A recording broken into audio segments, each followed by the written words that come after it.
And so, anyway, with that said, let me give you a couple of breakdowns in terms of what's happening with the government shutdown.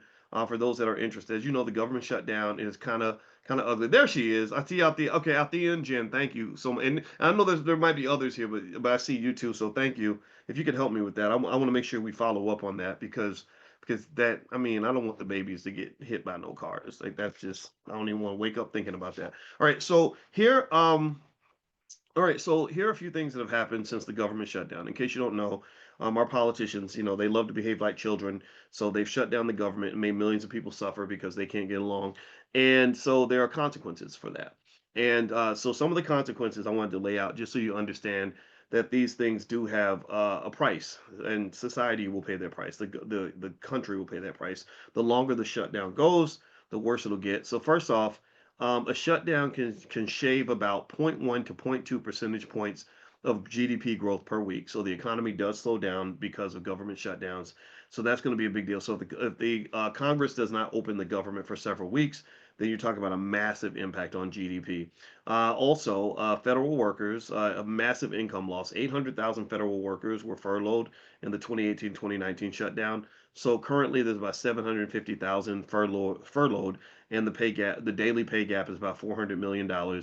So this is going to have a ripple effect throughout the economy. It's going to affect their ability to participate and to buy things and stuff like that. And I went through the TSA, and I saw a guy who he said hello. He said, "Hey, Dr. Boyce." And I said, "Hey," and I said, "Are they paying y'all yet?"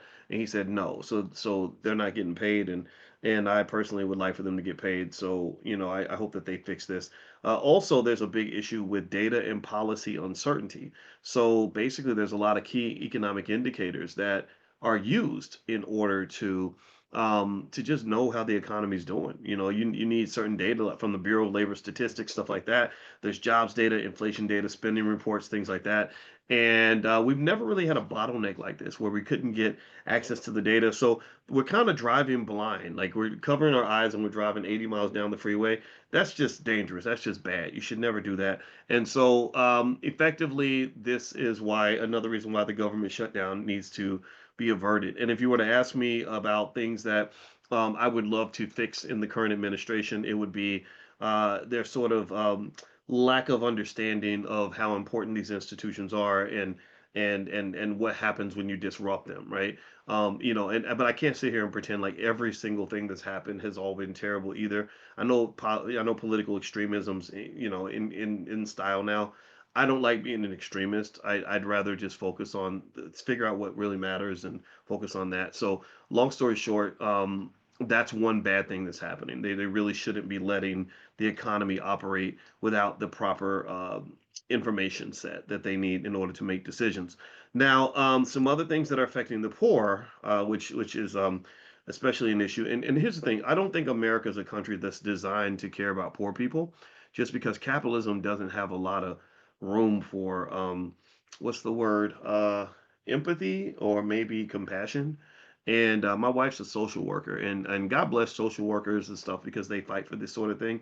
And it's an uphill battle. It's really hard. It's really hard. It's like trying to preach in a strip club. Like you trying to give everybody the Bible and all they want to do is twerk and drink liquor and fight and you're like, no, but I got Jesus. And you can't twerk when Jesus is in the room. That's just nasty. So basically, that's what capitalism is.